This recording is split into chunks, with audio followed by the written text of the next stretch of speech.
Hello and welcome back to another episode of the Investor Financing Podcast, where we go deep on everything real estate investing and business ownership and financing. On these sessions that we're going to do this evening, we're going to do Q&A. So these are questions that came in through investorfinancingpodcast.com/ask. You can go to that URL and ask your question, and we'll answer it live. And we got Bill here that's going to go over some of the questions we got in, and I will do my best to answer them. All right, this one comes from Shatie. She says, I have a question regarding DSCR loans for a long-term rental with the intention to use the BRRRR method. Given the example of a $40,000 house with a total rehab cost around $35,000, ARV around $90,000 to $100,000, with a 680 credit score and 20% down, would I qualify for a DSCR loan if the monthly rent would be around $1,300? Thank you for your time. All right, Shatie. So getting these small deals funded with hard money or any of these national funds is very difficult. So when I was buying these inexpensive properties in different markets, I was using OPM, other people's money. I was getting individuals to fund the purchase price and rehab, and then I would refinance out with DSCR loan. So let's just talk about the DSCR loan. I don't have a solution or an answer for small rehabs. I'm sure it's out there somewhere, but they're a little bit hard to find. I get calls all the time. We really deal with at least as is purchase price of $75,000 or higher. Typically our loan amounts are $150,000 and higher, but you now have rehabbed the property. You're going to get a kind of a hard money fix and flip loan to purchase and get the renovations done. Then now the property's fixed up, it's rent ready, and you owe $100,000, or I mean, it's worth $100,000. Your credit score is fine.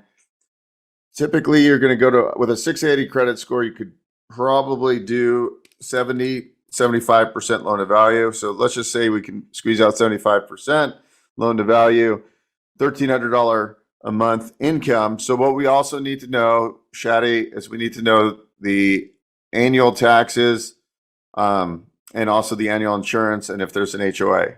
So simply what we do is we take the gross rents into the debt payments, right?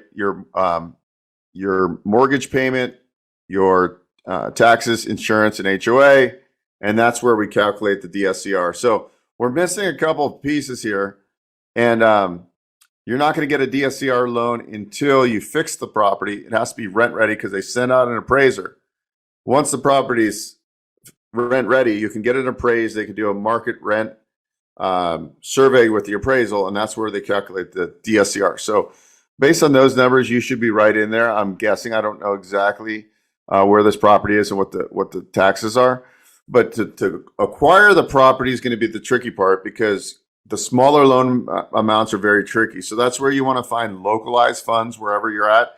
Usually there's a local hard money fund that does the smaller deals in your area. You just got to find one, because the national funds, none of them do $40,000 acquisition prices. None of them. So there are, like, in different markets, there's funds that do the smaller deals.